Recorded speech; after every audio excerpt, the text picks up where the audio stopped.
तो मेरे भाई ओडा काफ़ी देर से गून वैली इंसिडेंट की तरफ बिल्ड कर रहा है। अभी हम लोग फ्लैशबैक में हैं और ओडा चैप्टर बाय चैप्टर ऐसा हमको लग रहा है कि हम लोग नज़दीक जा रहे हैं वो फेटफुल लेजेंडरी इंसिडेंट के पास, जहाँ पर हमको ओडा अच्छी तरीके से दिखाएगा, सब सारी चीज़ें एक्सप्लेन कराएगा, हमको फाइट्स दिखाई देने वाले हैं, एपिक मोमेंट्स दिखाई देने वाले हैं। ये सब सारी चीज़ें होने वाला है गून वैली आइलैंड के ऊपर। और रिसेंट के चैप्टर की वजह से तूने देखा रहेगा कई सारे speculations, One Piece community completely speculation mode में चला गया है। वन पीस में जो अभी एक प्रोमिनेंट टॉपिक ऑफ डिस्कशन है वो यही है कि क्या शाकी की वजह से, क्या प्रीवियस एम्परर अमेज़न लिली की जो है शाकी, क्या ये कैरेक्टर की वजह से गून वैली इंसिडेंट ट्रिगर हुआ था कि नहीं। अब ये सब सारी चीजें स्टार्ट हुआ था कुजा पायरेट्स के इन्वॉल्वमेंट के साथ इस पूरे फ्लैशबैक में। हमको पता नहीं कि हम लोग किसके फ्लैशबैक में एग्जैक्टली, क्या हम लोग लोकी के फ्लैशबैक में है, किंग एरल के फ्लैशबैक में है, हजरुद्दीन के फ्लैशबैक में है, किसको पता है, भगवान को पता। हम लोग रॉक्स पायरेट के फ्लैशबैक में है, जो कुछ भी है वो है। ये सब सारी चीजें इंटर रिलेटेड है, इस वजह से अभी समझ में नहीं आ रहा है कि किसके फ्लैशबैक में हम लोग एग्जैक्टली है। पर हाँ, जैसे ही कूजा पायरेट्स का इन्वॉल्वमेंट होता है फ्लैशबैक में, हम देखते हैं कि कूजा पायरेट्स का इस एरा में, ये टाइम पे 40 साल पहले, ये जो एरा था जिसको बोला जाता था कि ये रॉक्स पायरेट का एरा है या रॉक्स डिजाबैक का एरा था, सपोजिटली ऐसा बोला जा रहा था। तो ये एरा में कूजा पायरेट्स की जो कैप्टन थे उसका नाम था ग्लोरोसिया, और ग्लोरोसिया का बहुत ही एक मैसिव क्रश था रॉजर के ऊपर। ग्लोरोसिया हालांकि बहुत ज्यादा पॉपुलर थी सब सारे दुनिया में, कूजा पायरेट्स मतलब आइडल्स की तरह माने जाते थे।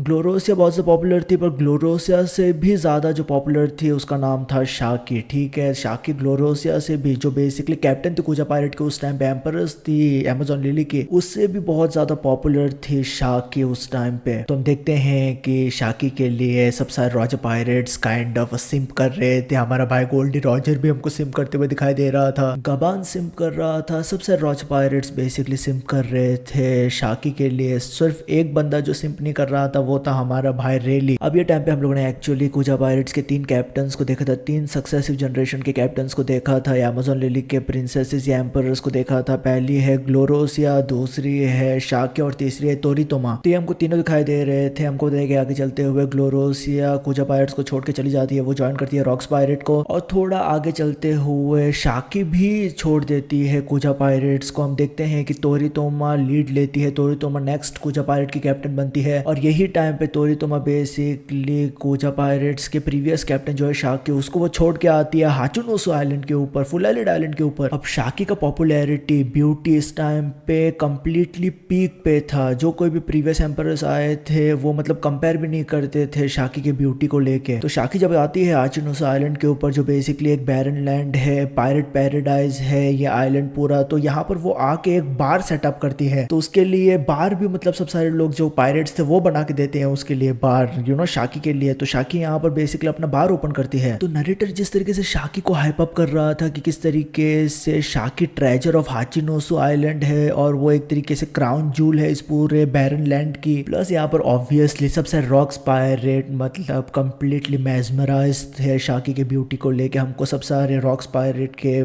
कैप्टन का हार्ट आइज दिखाई दे रहा था, व्हाइट बेट का हार्ट आइज दिखाई दे रहा था, सब सारे बंदे मतलब कंप्लीटली उसके चाम में गिर चुके थे यहाँ पर शाकी के चाम में। ठीक है, अब वन पीस कम्युनिटी में बहुत पहले से थ्योरी था कि शाकी में भी क्वाइट पॉसिबली एम्परर्स थे, प्रीवियस एम्परर्स थे अमेज़न लिली के, ये बहुत पहले से थ्योरी था। पर ये किसी ने भी एंटिसिपेट नहीं किया था कि गॉड वैली इंसिडेंट का जो मेन कारण होगा वो मतलब शाकी होगी, ये किसी ने भी एंटिसिपेट नहीं किया था। और ये बहुत ज्यादा थियरी प्रोमिनेंस में आ रहा है कि शाकी की वजह से ये ट्रिगर हुआ है गॉड वैली इंसिडेंट या गून वैली इंसिडेंट। तो ये इस वजह से भी है क्योंकि प्रीवियस चैप्टर में नरेटर ने बोला था कि शाकी बेसिकली ट्रेजर है हाचिनोसु के और वो एक क्राउन जूल है इस पूरे आइलैंड के। अब ये जो डायलॉग था नरेटर के जरिए से, ये बहुत ज्यादा क्रूशियल था क्योंकि हमको पता था कि क्या चल रहा था गून वैली आइलैंड के ऊपर। हमको पता था कि यहाँ पर सेलेस्टियल ड्रैगन्स का इन्वॉल्वमेंट हुआ था, यहाँ पर फिगरलैंड गार्लिंग का इन्वॉल्वमेंट हुआ था, यहाँ पर हंटिंग कंपटीशन चल रहा था। जो बंदे थे गॉड वैली आइलैंड के ऊपर या गून वैली आइलैंड के ऊपर, जो नेटिव लोग वहाँ के थे, और क्योंकि वो अफिलिएटेड नहीं था वर्ल्ड गवर्नमेंट से, तो इस वजह से उन लोग सब सारे लोगों को, जो नेटिव पॉपुलेशन था उसको उन लोग एथनिक क्लेंजिंग कर रहे थे, सब सारे लोगों को ठोक रहे थे और उन लोग गेम मतलब बना दिया था उन लोगों ने एक तरीके से उस पूरे चीज को। Government basically God valley island को अपने अंडर लेना चाहता था क्योंकि गॉड वैली आइलैंड को गॉड वैली आइलैंड बोला इसलिए जाता था क्योंकि वहां पर बहुत ही इंसेन लेवल का नेचुरल रिसोर्सेज था, अबंडेंस था नेचुरल रिसोर्सेज का वहां पर। अब हमको पता है कि गॉड वैली पे हंटिंग कंपटीशन स्टार्ट होने से पहले ही गिनी ने एक ट्रांसमिशन के जरिए से पूरा जो कुछ भी चलने वाला है गॉड वैली के ऊपर उसको लीक कर दिया था, पूरे प्लान को ही लीक कर दिया था। तो इसी की वजह से, इसी ट्रांसमिशन के वजह से, लीक ऑफ इंफॉर्मेशन की वजह से रॉक्स पायरेट का इन्वॉल्वमेंट होता है, रॉजर पायरेट का इन्वॉल्वमेंट होता है। और क्योंकि रॉक्स और रॉजर का इन्वॉल्वमेंट हो रहा है तो उस टाइम पे जो फ्लीट एडमिरल था या एडमिरल था कॉन्ग, जो बेसिकली एडमिरल था उस टाइम पे, वो बेसिकली गाप को बताता है, वो गाप को ट्रांसपॉन्डर स्नेल के जरिए से बताता है कि गॉड वैली के ऊपर बहुत ही एक इंसेन ट्रेजेडी होने वाला है, कुछ ना कुछ तो बहुत ही क्रेजी होने वाला है, तेरा हमको पार्टिसिपेशन चाहिए वहां पर। अब यहाँ पर कॉन्ग और गाप का जो डायलॉग था वो बहुत ज्यादा इंपॉर्टेंट है, क्योंकि कॉन्ग यहाँ पर बोल रहा था गाप को कि हाचिनोसु पे कुछ इंसेन होने वाला है, और गाप बोलता है कॉन्ग को यहाँ पर कि तुम लोगों ने क्या एक्सपेक्ट किया था, अगर तुम लोग हाचिनोसु आइलैंड पे कुछ बकचोदी करोगे तो उन लोग भी तुम्हारे साथ बकचोदी करेंगे। और गाप बोलता है यहाँ पर स्पेसिफिकली कि तुम लोगों ने, मतलब मरीन्स ने या वर्ल्ड गवर्नमेंट ने हाचिनोसु आइलैंड का क्राउन जूल चुराया है वहां पर से, तो उन लोग ऑब्वियसली रॉक्स पायरेट आके वो फिर से अपना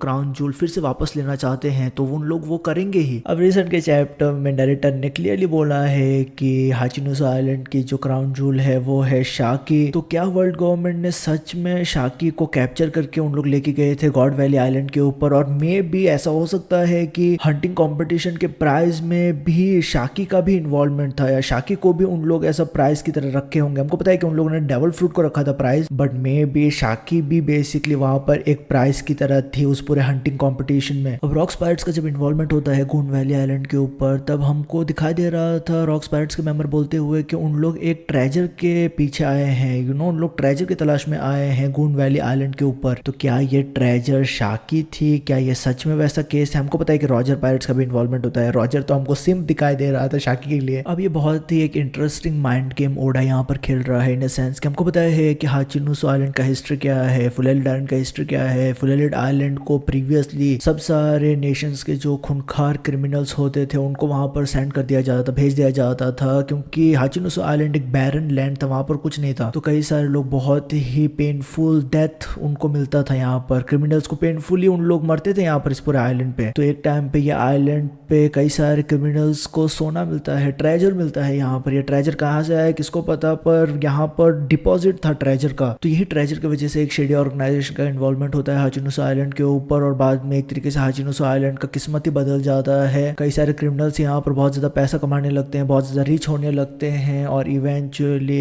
ये पायरेट आइलैंड कहलाने लगता है। तो ऑलरेडी यहाँ पर हाचिनोसु आइलैंड पे एक ट्रेजर था, मतलब ये अब कहाँ पर है हम लोगों ने देखा नहीं है ट्रेजर को, पर इंटरेस्टिंग है कि ओडा यहाँ पर एक उसी तरीके का पैरेलल क्रिएट कर रहा है शाकी के साथ भी, क्योंकि शाकी को अब भी ट्रेजर बोला जा रहा है हाचिनोसु आइलैंड का। प्लस हमको पता है कि हमारा भाई ज़बैक, रॉक्स डी ज़बैक ने बोला था कि उसको 2 स्पेसिफिक डेवल फ्रूट चाहिए। एक डेवल फ्रूट ऑलरेडी प्रेजेंट है एलबेफ में, अब हमको पता नहीं है कि एग्जैक्टली डेवल फ्रूट क्या है। कैसा लोगों का थियरी है कि एक्चुअली सन गॉड नी का हितोइतोनोमी वही डेवल फ्रूट है, ऐसा लोग बोल रहे हैं। बहुत सारे थियरीज है, और मतलब हमारा भाई ज़बैक भी बोल रहा था कि ये जो डेवल फ्रूट है वो किसी के भी बॉडी के अंदर अवेकन नहीं होता है, अगर मतलब जो एलबेफ का लिनिएज है, रॉयल लिनिएज है, अगर उन लोग कंज्यूम करते हैं तो उन्हीं के अंदर ये डेवल फ्रूट मतलब अवेकन होता है। ठीक है, तो हमको पता नहीं है कि ये कौन सा डेवल फ्रूट है, पर ये हो गया एक डेवल फ्रूट जो ज़बैक को चाहिए था, और वो मतलब और एक डेवल फ्रूट चाहता था। ये डेवल फ्रूट कौन सा है वो हमको पता ही नहीं है कि ये डेवल फ्रूट कौन सा है। अब मेरे लिए काफी इंटरेस्टिंग है कि गून वैली आइलैंड पर ऑलरेडी डेवल फ्रूट्स को, 2 पर्टिकुलर डेवल फ्रूट्स को एज अ प्राइज रखा गया था। एक पॉप फ्रूट है और एक जोन टाइप डेवल फ्रूट है जो कायदो का डेवल फ्रूट है। हमको पता है कि कायदो इवेंचुअली डेवल फ्रूट कंज्यूम करता है। तो अब मुझको पता नहीं है कि अगर ज़बैक को ये दोनों डेवल फ्रूट में से कोई एक डेवल फ्रूट चाहिए था उसके एम्बिशन को फुलफिल करने के लिए कि नहीं, क्योंकि लोग बोल रहे थे, बहुत ज्यादा हैवीली स्पेकुलेशन ये भी है कि जो दूसरा डेवल फ्रूट है वो एक्चुअल में यामी यामी नोमी है, क्योंकि हमको पता है कि ब्लैक बीयर्ड यामी यामी नोमी के पीछे पड़ा हुआ था। तो ये जो माइंड गेम्स ओडा खेल रहा है यहाँ पर कि रॉक्स पायरेट का इन्वॉल्वमेंट हुआ था एक ट्रेजर की वजह से, और जब रॉक्स पायरेट का इन्वॉल्वमेंट हुआ तो व्हाइट बीयर्ड भी बोल रहा था रॉक्स को कि जो हम लोग यहाँ पर करने के लिए आए हैं वही हम लोग यहाँ पर करना चाहिए, मतलब जो गोल है उसको मतलब प्रायोरिटाइज हमको करना चाहिए, वो भूल मत जाना तो कि हम लोग यहाँ पर क्यों आए हैं। तो मतलब ये सब सारी चीजें व्हाइट बीयर्ड बोल रहा था एक टाइम पे रॉक्स को, जब हम लोग देखते हैं रॉक्स पायरेट का इन्वॉल्वमेंट गून वैली आइलैंड पे। तो काफी इंटरेस्टिंग रहेगा देखने के लिए कि ओडा इवेंचुअली गॉड वैली या गून वैली आइलैंड को किस तरीके से पोर्ट्रे करना चाहता है, किस तरीके का डायरेक्शन देने चाहता है। ये इंटरेस्टिंग इस वजह से भी और भी बनता जा रहा है क्योंकि प्रीवियस के चैप्टर में जो वन पीस में चैप्टर 1157 उसमें हमने देखा था कि 5 एल्डर्स ने बोला है हेरल्ड को, उन्होंने बोला है हेरल्ड हेरल्ड को कि अगर हेरल्ड मारता है रॉक्स डिज़ाबेक को, अगर हेरल्ड रॉक्स डिज़ाबेक को साइड में हटाता है तो वर्ल्ड गवर्नमेंट एलबीएफ को ऑफिशियली रिकॉग्नाइज करेगा एज अ कंट्री, मतलब वो अफिलिएट हो जाएगा वर्ल्ड गवर्नमेंट के साथ। तो क्या सच में गॉड वैली आइलैंड में इन्वॉल्वमेंट हुआ था हेरल्ड का भी? मेरा तो ऐसा ओपिनियन है कि ईमू का भी इन्वॉल्वमेंट हुआ है इस पूरे सिनारियो में। मे बी ईमू ने जिस तरीके से गुनको के बॉडी के ऊपर पोजीशन लिया है उसी तरीके से मे बी ईमू ने गार्लिंग के बॉडी के ऊपर पोजीशन लिया होगा। यार ये फ्लैशबैक लेजेंडरी होते जा रहा है। मैं कंप्लेंट नहीं कर रहा हूँ, ठीक है ओढ़ा अपना तू टाइम ले और हमको मतलब कुछ इंसेन चीजें दिखा यार इस पूरे गॉड वैली इंसिडेंट में, क्योंकि ये लेजेंडरी स्टफ है, ठीक है। तो मेरे भाई मैं ये सब सारी चीज बात करना चाहता है, इसके बारे में तुम्हारा ओपिनियन क्या है मेरे को डेफिनेटली बताना कमेंट सेक्शन में कमेंट करके। तो हमेशा याद रखे, वी आर पी, ख्याल रख अपना, पीस मेरे भाई।